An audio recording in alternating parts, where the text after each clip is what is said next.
When I first began my journey, I used to think that discipline was a heavy word, restrictive, unyielding, almost like putting myself in a cage and tossing the key.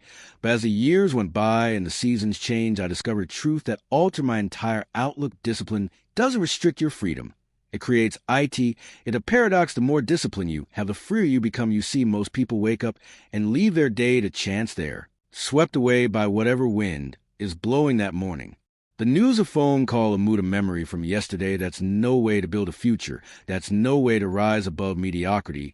Let me tell you what predictability gives you. Predictability gives you peace of mind. Predictability takes the guesswork out of your morning, out of your afternoon, out of your night.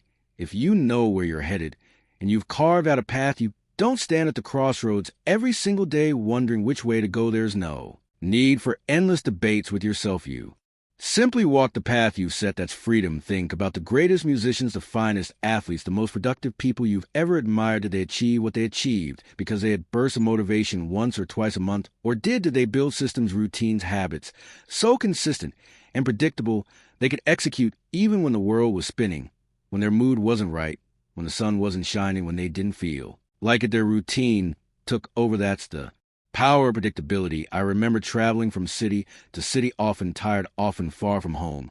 But every day my suitcase was packed the same way, my notes prepared the same way, my schedule mapped out the same way. No confusion, no room for last-minute decisions. There's something liberating about not having to negotiate with yourself every morning. Should I do it? Should I skip? Maybe later. No. Just what's next on the list. That's the game changer. Most people are at the mercy of their feelings. They get up and ask, do I feel like it today? Am I in the mood to work on my goals? That's the surest path to disappointment. I urge you to consider what the best parts of your life didn't rely on how you felt in the moment, but on the foundation you built long before the moment ever arrived. That's what an unstoppable routine does. It stands between you and your old self. It whispers, just do what's next. Don't let emotion run the show. Imagine no longer being a victim of your moods or whims, but instead a creator of your day. Everyday predictability doesn't just bring order, brings energy. When you know what to expect, you free up that inner resource. Most people squander decision power.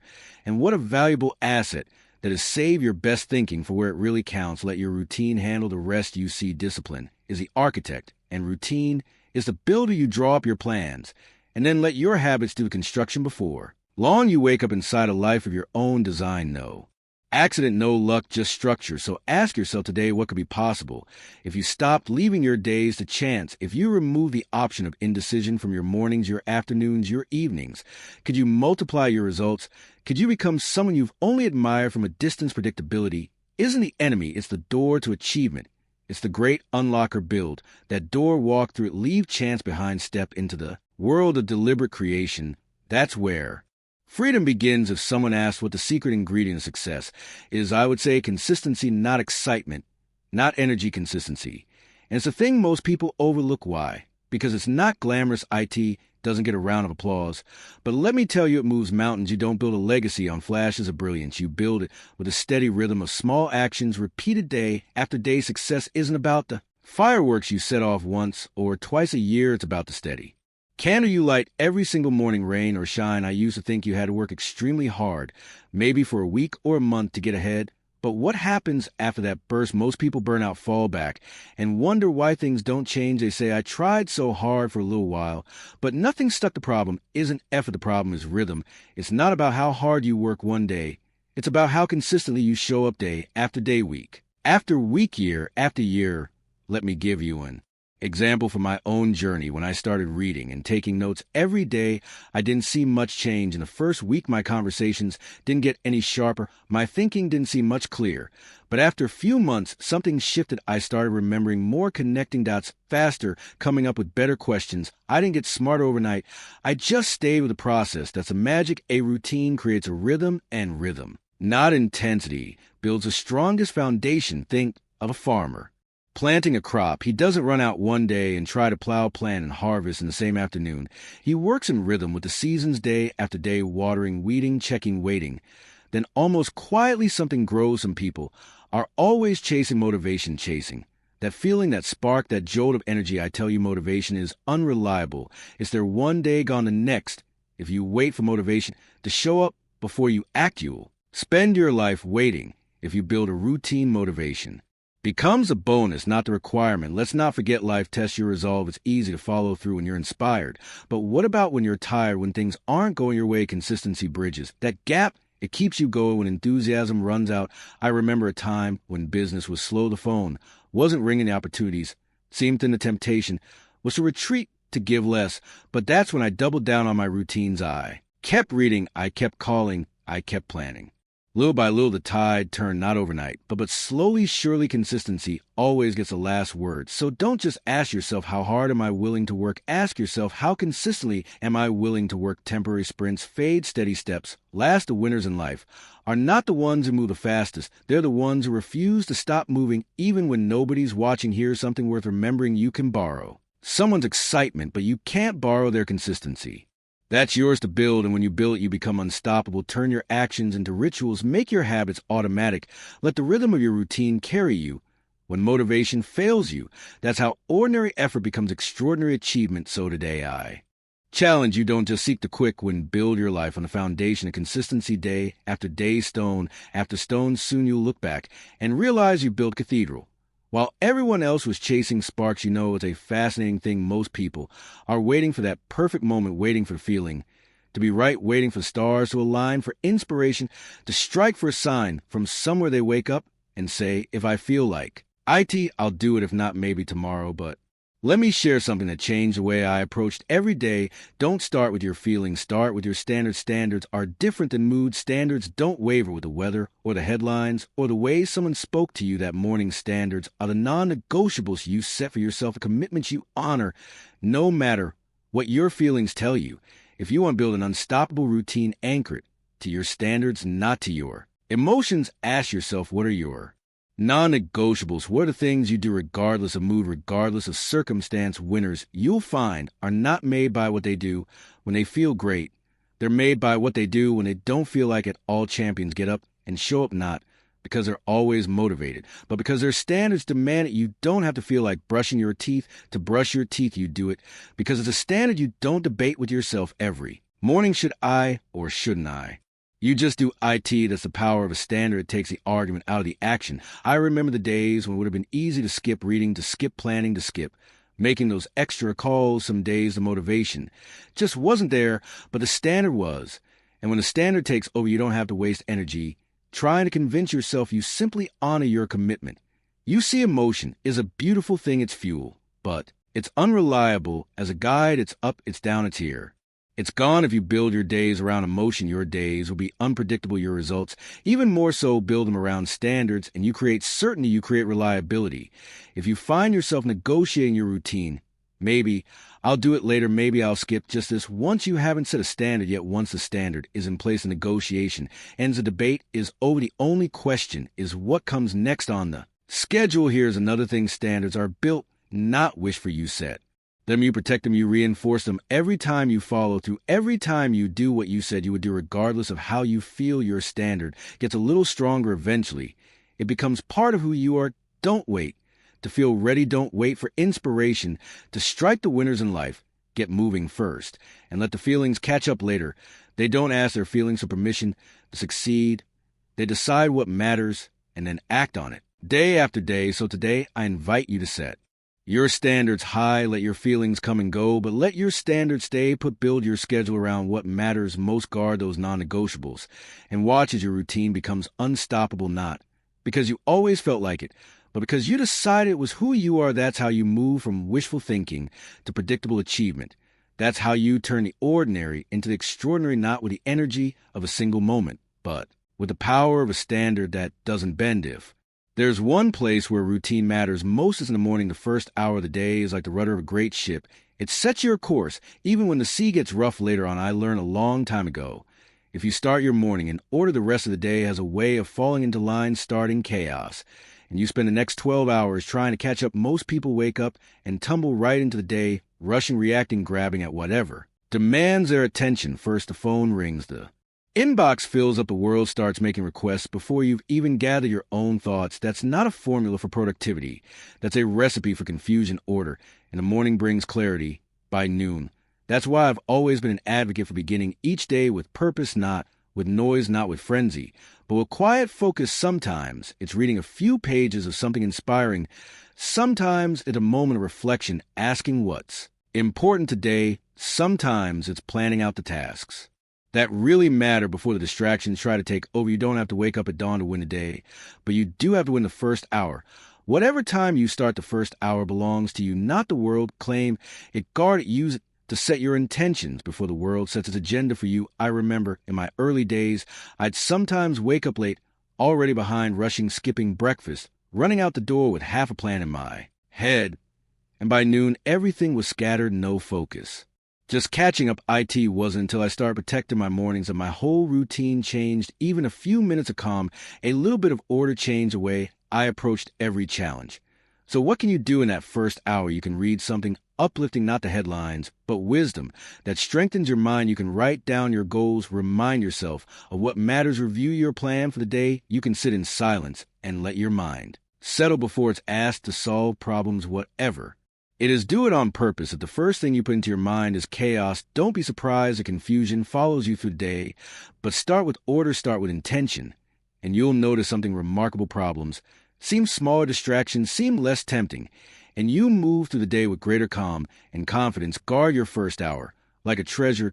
Don't let the world steal it from you. That's your time to plant the seeds for the day you want, not just a day that happens by accident. The more intentional you are with your morning, the less you'll have to fix by the afternoon. Routine isn't just about what you do, it's about how you start. And if you begin each day with order, purpose, and quiet focus, you give yourself a tremendous advantage. That's how you become the architect of your day, not the victim of it. So tomorrow morning, before the world barges, and take those moments for yourself. Begin with purpose, and the rest will follow. Order in the morning, clarity by noon, achievement by night. One of the great challenges of the modern world is staying focused. The phone rings, someone knocks, the world tugs at your sleeve all day long.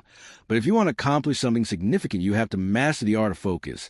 That's where the power block principle comes into play. You see, the day is a collection of hours and minutes, but most people treat it like one endless jumbled stream.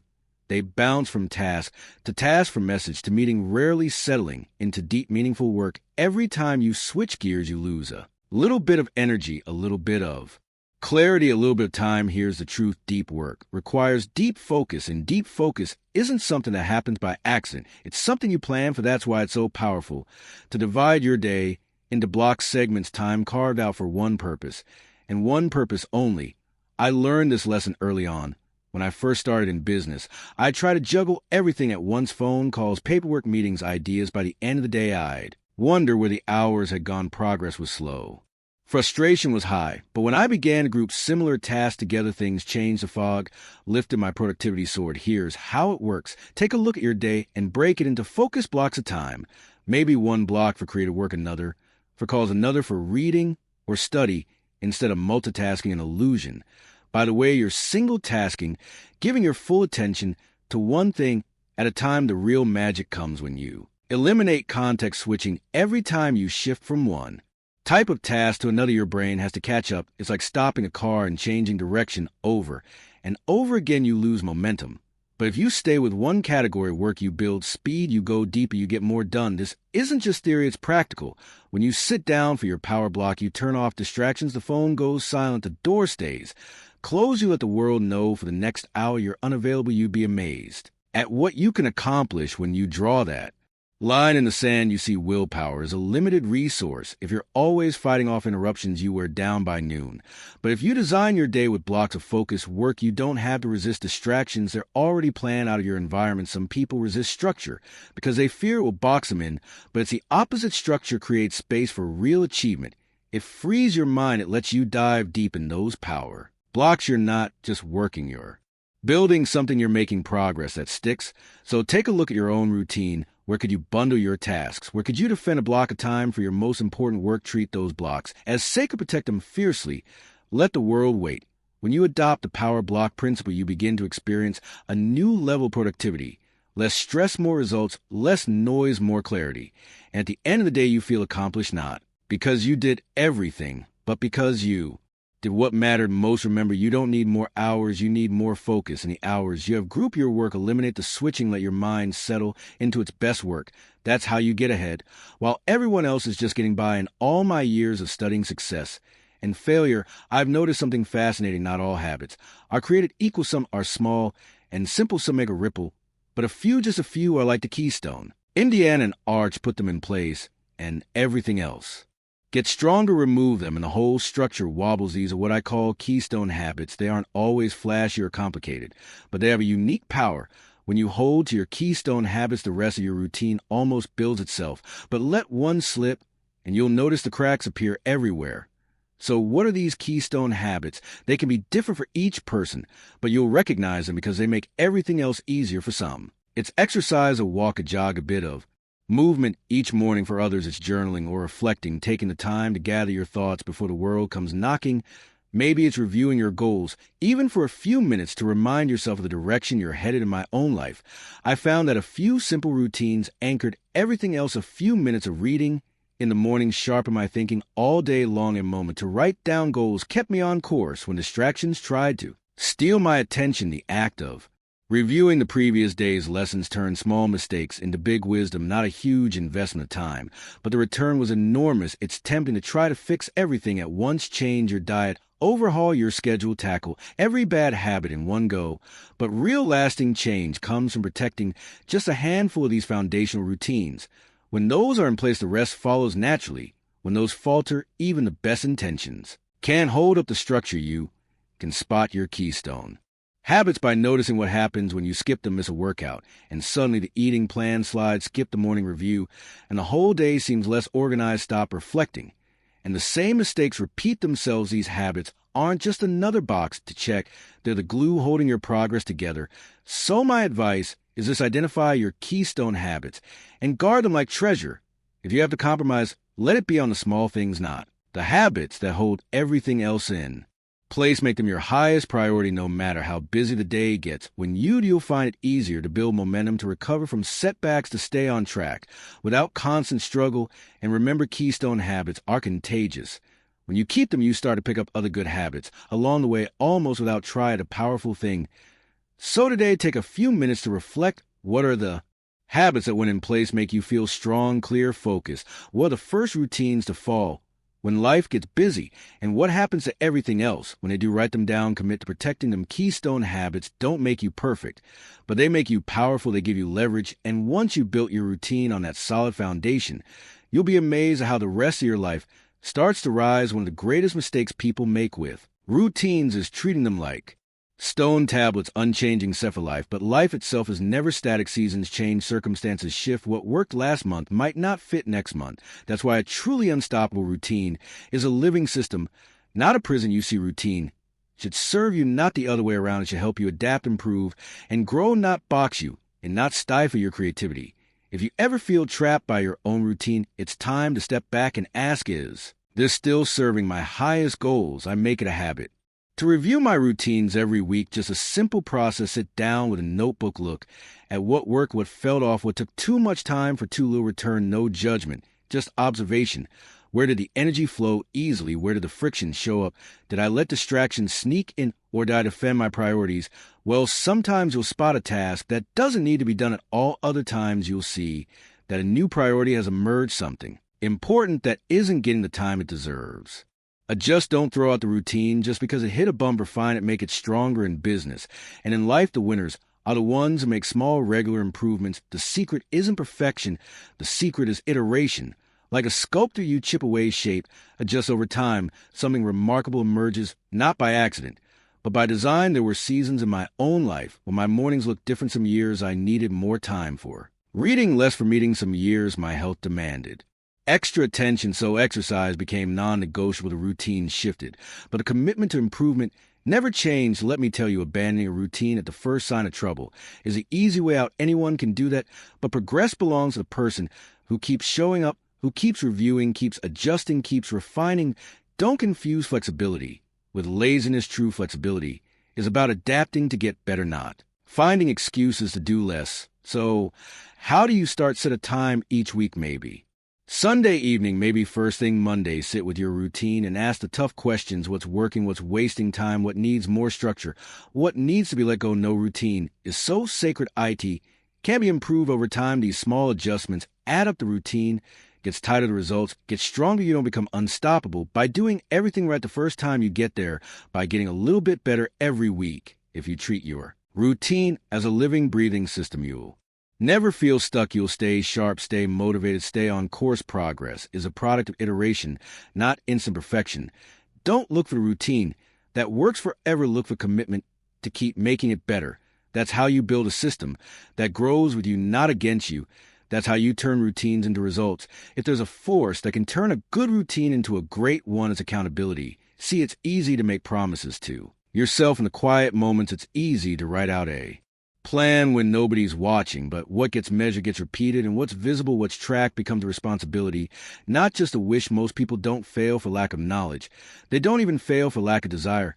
They fail for lack of accountability. It's one thing to say you'll do something, it's another to make it visible, to measure it, to let the results stare back at you. You can do this privately. Scorecards, checklists of progress. Journal. You can do it publicly. Share your goals with a partner, a friend, a group that will ask how you're doing. The point isn't how you do it. It's that you do it. Make your routine real.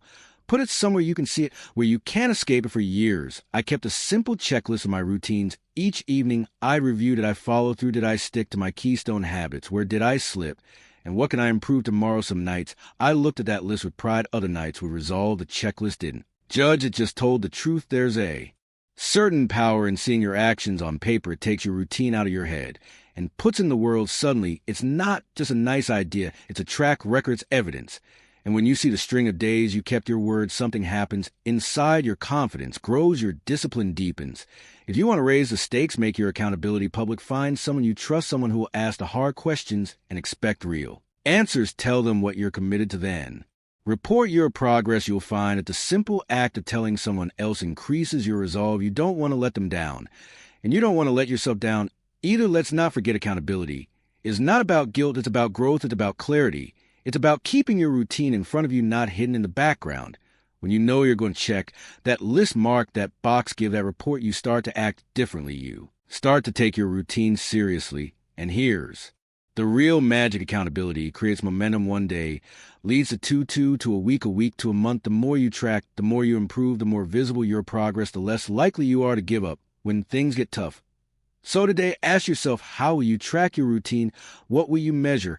Who will you tell? Don't just leave it to chance. Don't let your progress hide in the shadows. Shine a light on it. Bring it out into the open. Let accountability become the trigger that transforms your routine from an idea into an identity. Remember, what gets measured gets repeated, and what's repeated shapes who you become. If there's one lesson I wish more people understood, it's this: rest isn't a sign of weakness. Rest is not the enemy of discipline. Rest is part of the routine, an essential part. Without it, even the strongest routine will eventually break down. Fatigue ruins consistency faster than any failure ever could. I used to think if I could just push a little harder, sleep a little less, keep going while everyone else quit, I'd get ahead. For a while it worked, but then the days started to blur. Decisions got sloppy, energy dipped, progress stalled. It was a hard lesson, but a necessary one. Rest is not the absence of routine. It's what allows routine to endure. Think of any high performer, an athlete, a leader, craftsman. They don't go nonstop. They have rhythms, intense periods of work followed by genuine recovery. It's in that recovery that growth actually happens. Muscles rebuild and rest not just in strain. Ideas coming quiet, not just in noise. So many people fall into the trap of thinking that the secret is to do more, cram more into every hour, every day. But when you're always on, always grinding, your routine loses its sharpness. The quality drops, mistakes creep in. And before you know, you're not just tired, you're discouraged. The key is to schedule recovery with the same seriousness as you schedule your work. Don't just hope you'll find time to recharge. Make it a non-negotiable part of your routine. Maybe it's a walk in the evening. Maybe it's an hour with a book, not for information, but for enjoyment.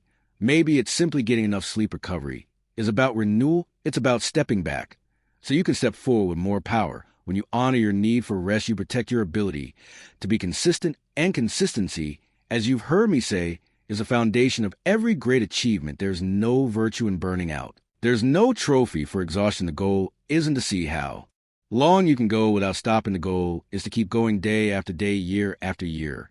That requires wisdom. That requires knowing when to push and when to pause. So make recovery a rule. Put it on your schedule, not as an afterthought, But as an essential guard, your downtime, use it to refuel, to reflect, to prepare for what's next. And don't feel guilty for you're not stepping away from your routine. You're strengthening it. Remember, fatigue will take you out of the game faster than any setback. Protect your energy, value your recovery. When you do, you'll find that your routine isn't just something you can sustain. It becomes something that sustains you. That's how you build a life, not just a schedule. That's how you endure. There's a law that governs every success story, every remarkable life. It's the law of compounding, not just compounding money, but compounding discipline, one disciplined day. Doesn't look like much, but 10 disciplined days lead to 10 disciplined weeks, 10 disciplined weeks.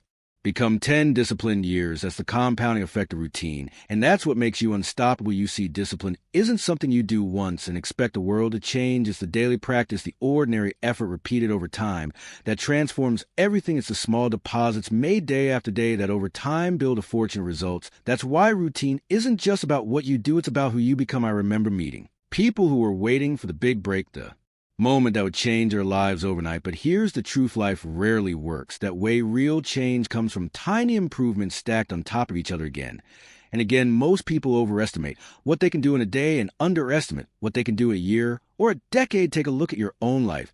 Where did your best results come from? Was it from a single day of incredible effort, or was it from showing up doing the work day after day when nobody was watching? That's the magic of compounding. Every routine, every discipline, every good habit you put in place today is a seed planted for tomorrow's harvest. Some people look for shortcuts. They want the secret that will let them skip the process. But the process is the secret, the daily discipline, the repeated effort, the willingness to keep going. That's what separates those who succeed from those who wish. If you ever doubt that your routine matters, just remember this: each day you keep your commitments, you add to your character. Each day you repeat your keystone habits, you reinforce the foundation. Each day you track your progress, you multiply your results. And over time, those small, simple acts grow into something extraordinary. Discipline compounds. It turns effort into excellence, into achievement, routine into results. It's not about being perfect. It's about being persistent. It's about letting time work for you, not against you. So as you move forward, don't just focus on what you do each day. Focus on who you're becoming each day. Every time you follow your routine, you're not just building habits, you're building identity. You're becoming someone who can be counted on, someone who finishes what they start, someone whose life is a reflection of consistent, compounded discipline. Let that be your legacy, not the things you did once in a while, but the things you did every day. That's how you build a future. That's how you become unstoppable.